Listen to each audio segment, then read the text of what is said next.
You walk into an appliance store to buy a dishwasher, and 30 of them are lined up on the wall looking back at you. And every single one has a tag that swears it will last forever.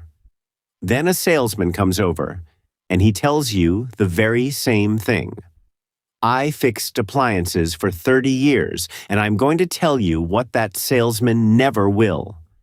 Of those 30 machines on the wall, there are exactly 4 I would carry home to my own kitchen. The rest I would not take on a bet. By the time we are done here, you are going to walk into that store knowing more than the fellow trying to sell you one. My name is Richard Nakamura. I grew up in a Japanese house in Ohio, and then I spent 3 decades repairing the machines in other people's homes, hundreds and hundreds of dishwashers among them. This is not a magazine ranking, and it is not me reading reviews back to you off a screen. This is what I learned with a flashlight and a wrench on my knees in front of the thing, long after the warranty had run out and the salesman was nowhere to be found. Let me tell you how I picked these 4, because a repairman's questions are different from what you will read anywhere else. I do not care how many wash cycles it has. I do not care about the app on your phone or the little light it shines on the floor to tell you it is running.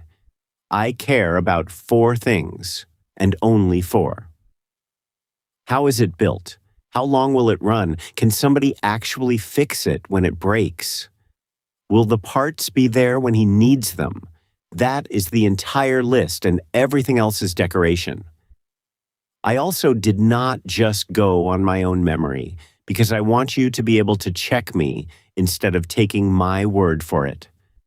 There is an appliance dealer up in Boston called Yale that publishes something nobody else in this business is willing to. Every year, they put out how many of the machines they sold came back for service in the first year. Real repair calls, real houses, tens of thousands of them, and enough dishwashers in the pile to actually mean something.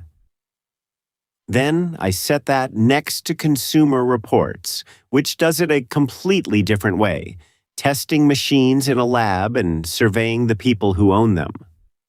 When 2 outfits that measure nothing alike point at the very same names, that is the moment you can trust it. Let me give you the 4.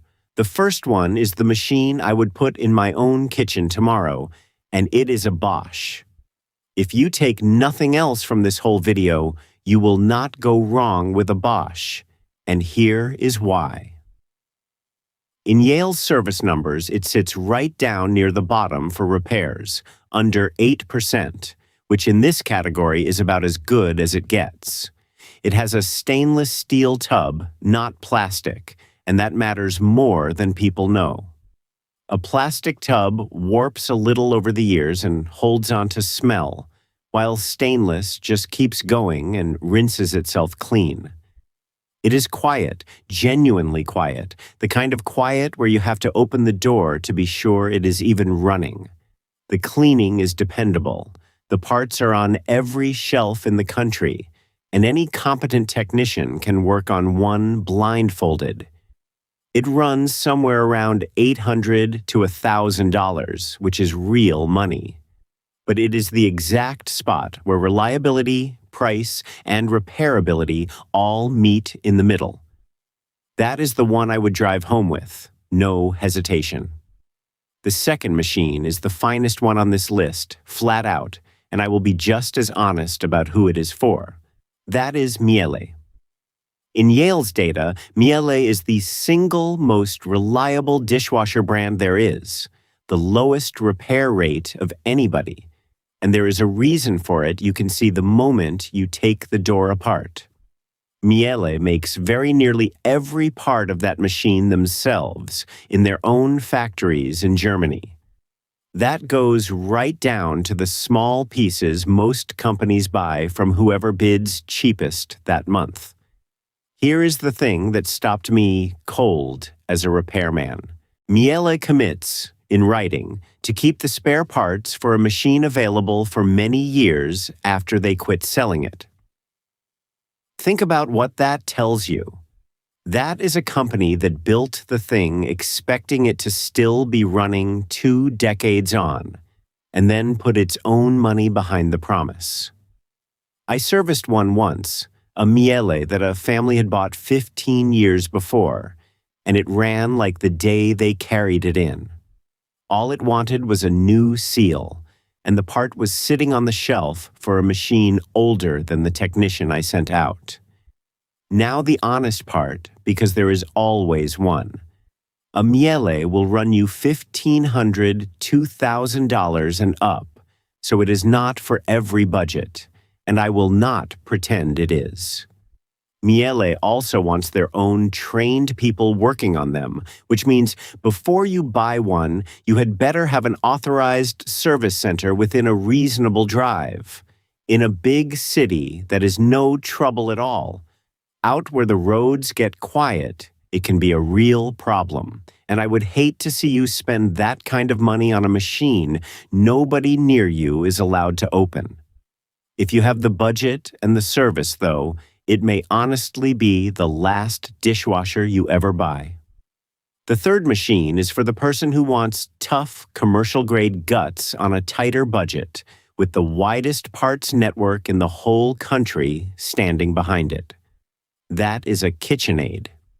In the service data, it sits right up near Bosch, only a hair behind. It is made by Whirlpool, which means it rides on an enormous shared parts platform, and that is its quiet superpower. Whatever breaks on it, any appliance man in any little town can get the part, and usually get it that same day. Out where I did most of my work, that is worth a great deal more than a fancy badge. It has a stainless tub, it cleans well, and it will give you many good years of service. One honest word of caution, and please hear this one.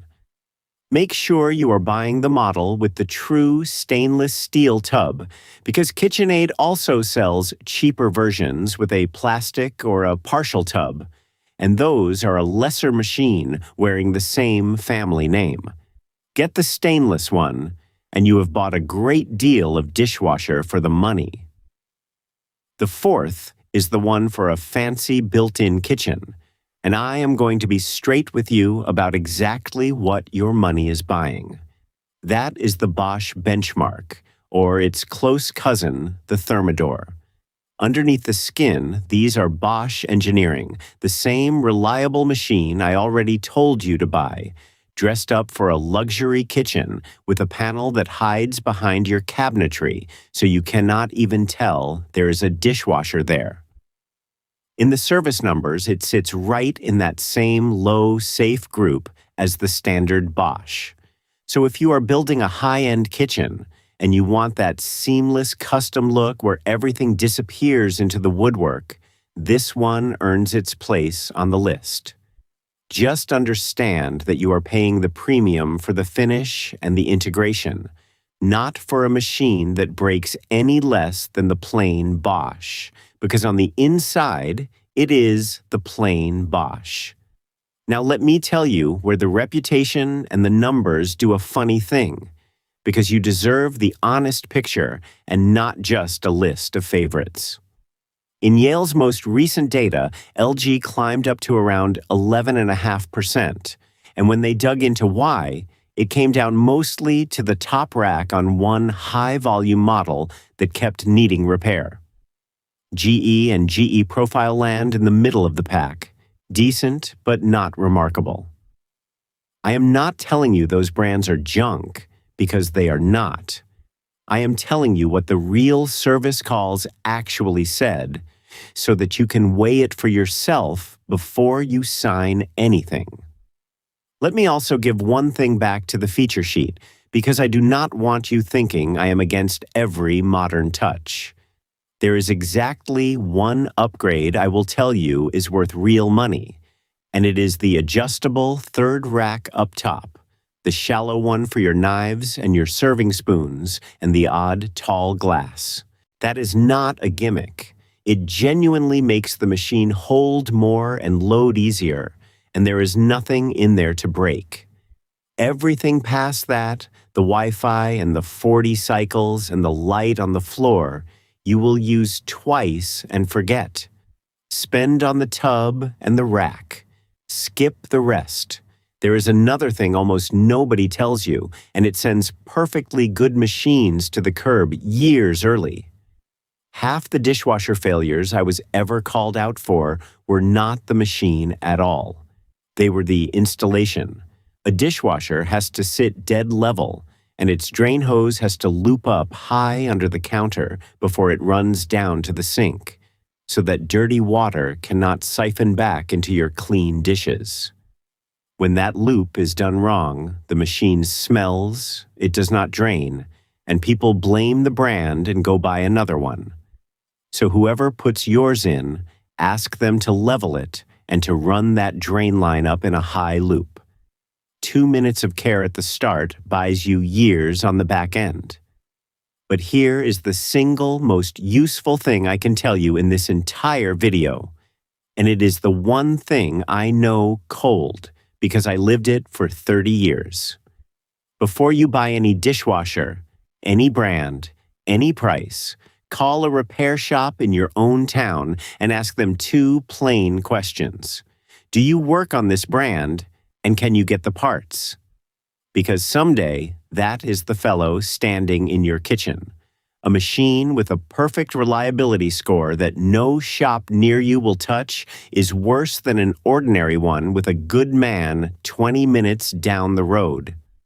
That is not printed on any spec sheet, and almost nobody selling you a machine is ever going to say it out loud.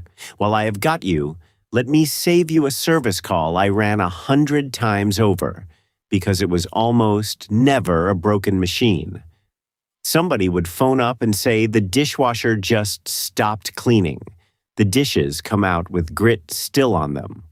9 times out of 10, I would pull out the bottom rack, and down in the floor of the machine, there is a filter, a round filter they never once knew was there, packed solid with a whole season of food. Twist it out, rinse it under the tap for 10 seconds, drop it back in, and that machine washed like the day it was new. So do that yourself once a month, and you have fixed the single most common complaint there is for free. One more along the same lines, and this one always surprises people. Stop pre-rinsing your dishes until they gleam. The modern detergents actually need a little food on the plate to grab hold of and do their work. So scrape the big scraps into the trash and let the machine earn its keep. 2 cheap habits more, and I will let you go, because they decide whether your machine cleans well and lives long. Buy a jug of rinse aid and keep that little reservoir filled, especially if your water is hard. It is a couple of dollars, and it is the difference between spotty, filmy glasses and dishes that come out clear, and it helps the machine dry without baking itself half to death. And if your water is truly hard, that white crust you see is scale, and it is slowly choking the spray arms and the heater. Run a cup of plain white vinegar through an empty hot cycle every month or 2, and it keeps all of that clear. None of this is a mystery, and none of it costs more than pocket change. When something does finally break someday, use the rule I leaned on for 30 years to decide whether to fix it or let it go. If the repair costs less than about half of what a new machine runs, and the machine has not yet passed 2/3 of its expected life, you fix it. On a Bosch or a Miele, that math almost always says fix it, because the thing is going to keep earning its keep for another decade. On a 9-year-old machine with a plastic tub and a cracked pump, that same math usually says, let it go. And that is the honest truth, even though I am the man who would have charged you to try. A good repairman tells you the price of the part before he touches a screw. If yours will not, find another one. So let me bring it home. If you want the machine I would buy for my own house, it is the Bosch, plain and simple, the place where quiet, reliable, and repairable all come together. If you have the budget and a service center near you, the miele is the finest built machine on that wall, and it will likely outlast your kitchen. If money is tight, but you still want tough guts and parts on every shelf in the country, the KitchenAid with the stainless tub. And if you are building a luxury kitchen and want it hidden away in the cabinetry, the Bosch Benchmark. 4 machines, 4 real reasons, and whichever one you choose, call a shop in your town first and make sure somebody local can keep it alive.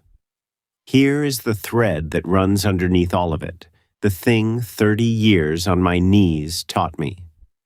The machine worth owning is the one that was built to be opened up and repaired. The stainless tub instead of the plastic, the company that will still sell you a part 10 years on. Everything sealed and cheap and clever is everything that ends up out at the curb on a Tuesday. My mother had a word for choosing the thing you can keep and mend over the thing you throw away. Motainai. It was as true of a dishwasher as it was of every other thing she ever owned. Tell me down in the comments what dishwasher you have got and how many years it has lasted you, and go clean out that filter tonight and tell me what you find down in there. I read every single one. My grandmother used to tell me about motainai. It means nothing good should ever be wasted. Not the thing in your hands, and not the knowing of how to keep it.